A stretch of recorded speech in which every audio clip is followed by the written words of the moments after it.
Asile d'Arkham, critique du patient E02, Aquaman. Salut, détenus d'Arkham, j'espère en tout cas que vous allez bien. On se retrouve aujourd'hui pour la critique et diagnostic du premier film Aquaman. Alors vous allez voir que pour le diagnostic, j'ai changé certaines choses par rapport la première critique que j'ai fait. J'ai rajouté certains points. Enfin bref, vous verrez ça en fin de vidéo. Du coup, Aquaman, critique 100% spoiler, une critique que je fais la veille de la sortie de Aquaman and the Lost Kingdom. Oui, Aquaman 2 sort bel et bien demain. Vous l'avez peut-être oublié, vous en foutez peut-être. Oui, j'ai vu qu'il y avait un certain désintérêt pour ce dernier film Aquaman. C'est surtout ce dernier film qui va marquer la fin du DC Extended Universe. Cet univers qui a été dirigé par Warner, mais comme une merde. Il faut le dire, hein, vraiment, cet univers, ça a été n'importe quoi, des prises de décision qui n'avaient aucun sens, des incohérences dans tous les films. Heureusement qu'il y avait le Snyderverse qui a été la meilleure chose de cet univers. Voilà, mais j'ai même pas envie de l'appeler DC Extended Universe, j'ai envie de l'appeler Snyderverse, la trilogie, que ce soit Man of Steel, BVS et la Zack Snyder Justice League. Voilà, c'était la trilogie. Ensuite, on a eu quand même d'autres films, et j'ai envie de dire que Aquaman reste le meilleur. On reviendra sur tous les autres films un peu plus tard. Aquaman, donc, on retrouve Jason Momoa pour incarner Aquaman après Justice League 2017, parce que voilà, ce film est sorti en 2018, et oui, ça se passe bien après. Chronologiquement, on a Mera qui nous dit que Aquaman a bien combattu Steppenwolf. Voilà, ça sera la seule mention. Ce sera la seule mention du film, la seule référence à autre chose d'un autre univers, enfin d'un autre film de ce DC Extended Universe. Et du coup, ce film, réalisé par James Wan, qui a fait les Conjuring, enfin les deux premiers plutôt, Insidious, ou encore Malignant, un film que j'aime beaucoup d'ailleurs, Malignant, qui a été assez détesté, on sent qu'il y a quelqu'un derrière la caméra. Voilà, là je passe de Spider-Man No Way Home à Aquaman. Et en termes de réal, en termes de VFX, en termes de visuel, en termes d'épique, en termes d'architecture et de design, on est sur un level bien au-dessus. Aquaman a réussi à adapter l'univers d'Aquaman en live action. Ouais, j'ai jamais lu les comics, je sais pas trop à quoi ça ressemble, mais à mon avis, on est sur du comics accurate en termes de design. Évidemment, je parle en termes de visuel, on est sur quelque chose de dingue. Voilà, ils ont réussi à, on va dire, nous immerger dans quelque chose de dingue. Vraiment. Enfin, quand je regarde ce film, je me dis, mais à quel point c'est beau, je me prends une claque à chaque fois que je le revois. Et c'est vrai que la première fois que je l'ai vu, je me suis dit, c'est beau, quoi, c'est vraiment beau. Contrairement à Wakanda Forever, où ça a été vraiment... derrière ça, c'est un échec. Voilà, un échec de voir le visuel. Mais bon, je suis pas là pour comparer les deux. Je suis là justement pour parler d'Aquaman. Ça va être le plus gros point positif du film. Ensuite, on a quand même les combats épiques qui vont être très très bons. Le final, voilà, Aquaman contre Sandmaster, l'iconisation de personnage et réussite. Après, en termes de défauts, voilà, on va revenir sur quelques points positifs, il n'y a pas que ça non plus. Mais c'est vrai qu'en termes de défauts, Jason Momoa. Jason Momoa, déjà c'était déjà le cas dans Justice League, voilà, le mec boit une bouteille de whisky avant de plonger et rejoindre les fonds marins. Dans Justice League c'était ça, dans Aquaman on retrouve évidemment la même chose, de l'humour beauf, un Aquaman qui va dans la barre avec son père pour tomber sur un groupe de gars qui, on a l'impression ils vont tabasser, ils vont le tabasser, mais non c'est pas pour ça, c'est juste pour prendre des selfies. Voilà, c'est de l'humour à la Jason Momoa, on va dire. Voilà, si t'as vu à peu près tous les films, c'est à peu près ça qu'il aime faire. Enfin, c'est vrai que c'est du Jason Momoa à l'état pur. Et c'est pas ce que j'attends d'Aquaman. Aquaman, j'ai vu dans des films d'animation. Et c'est vrai que c'est pas le genre de truc que j'attends. L'humour beauf, on va en avoir pendant le film. Il y a un moment donné, il est avec Mera d'ailleurs. En fait, il y a Mera qui lui prend de l'eau, voilà, sur son corps. D'ailleurs, j'adore ces moments-là où Mera a ce pouvoir d'aspirer l'eau, et justement pour essayer de résoudre un secret. Voilà, c'est cette espèce de secret, on va voir le roi de l'Atlantide apparaître. Et t'as Arthur qui va dire, j'aurais pu pisser dessus, c'était pareil. Voilà, cet humour qui désamorce par moments, voilà, que je me serais bien passé durant le film. C'est peut-être une décision de Warner à l'époque, évidemment, de faire de l'humour et de ressembler un peu à Marvel. Et dans ce film, on le ressent, parce que à la suite de Justice League 2017, à la suite de cet échec qu'a été ce film, Warner, à l'époque, avait pris la décision de se dire on va plus se concentrer sur des films solo, des films indépendants. Indépendants, mais pas trop, parce qu'évidemment, on reprend quand même Jason Momoa, mais je veux dire, un film qui se concentre vraiment sur le personnage. Et en même temps, voilà, le film est nettement plus coloré. Alors c'est vrai que pour les fonds marins, c'est quand même assez mieux. Mais le film, heureusement, arrive en même temps à faire un peu de légèreté, c'est vrai. Mais quand il s'agit d'être épique, dramatique, vraiment, il arrive à le faire. Même horrifique, avec la merveilleuse scène de la fosse. Merci James Wan, parce que qu'est-ce que j'aime cette scène, mais visuellement, c'est une claque. Et le film, voilà, quand il faut qu'il soit dramatique et épique, il peut l'être. Et il désamorce pas, parce que, par exemple, à la fin, quand t'as le combat final entre Aquaman et Ocean Master, d'ailleurs, l'iconisation des personnages est à 1000% vraiment, et ben on désamorce pas. Ouais, il n'y a pas des blagues qui vont s'incruster et qu'au final la musique va se couper d'un coup, il n'y a pas de ça. Voilà, le combat va être épique, et heureusement, le film arrive à tenir là-dessus. Après, les antagonistes, donc Ocean Master, Patrick Wilson est superbe, ça j'ai rien à dire. Mais Black Manta, j'ai beaucoup de mal avec lui. Et voilà, parce que lui, j'arrive pas du tout à le prendre au sérieux. Déjà, on va dire ses intentions, le pourquoi il veut tuer Aquaman, c'est parce qu'il a tué son père.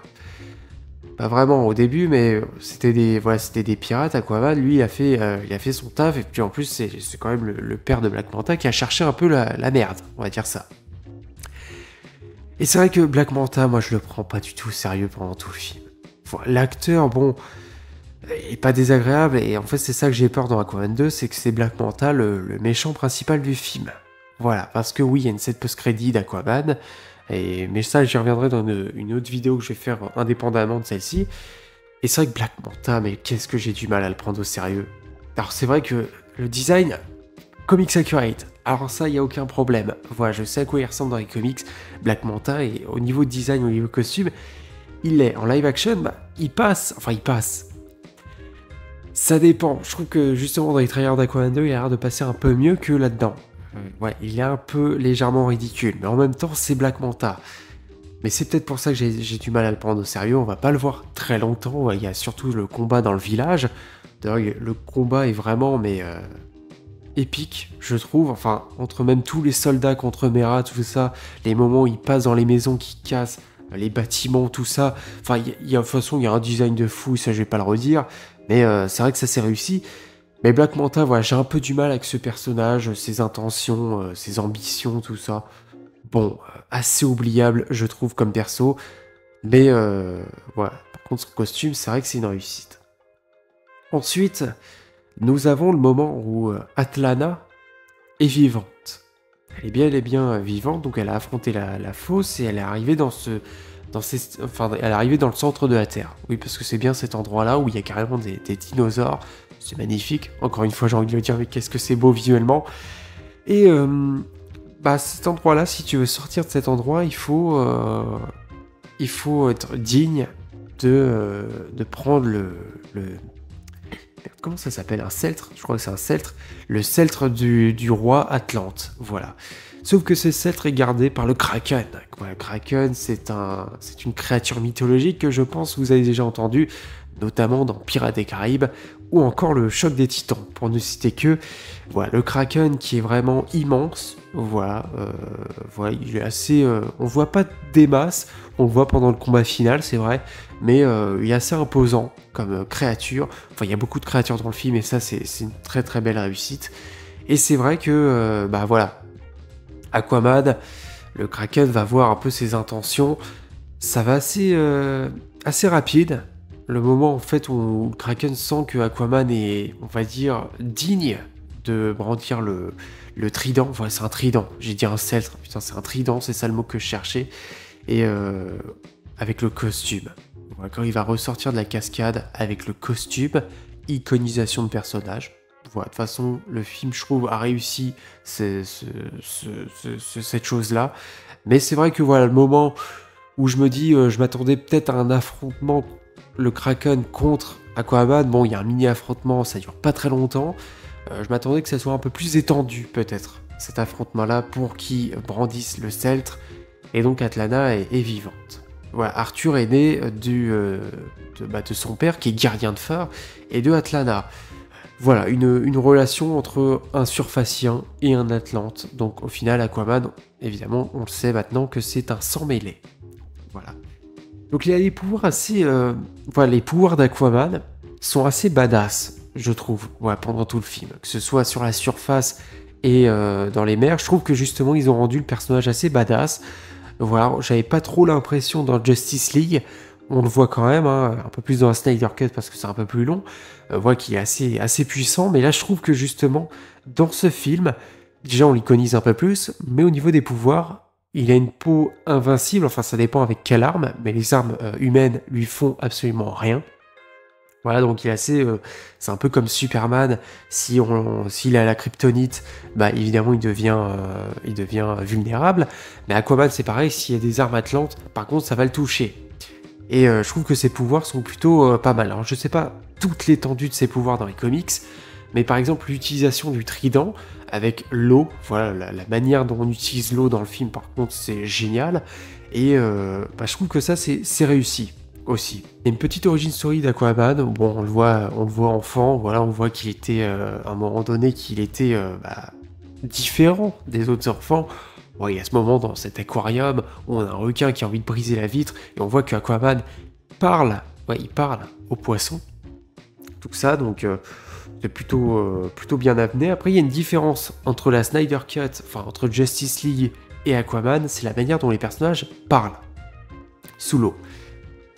Je préfère quand même comment c'est fait dans Aquaman, voilà, le fait qu'ils puissent tous parler, parce que je t'avoue que de faire une bulle d'air à chaque moment où il devrait avoir un dialogue, ça aurait été compliqué dans le film.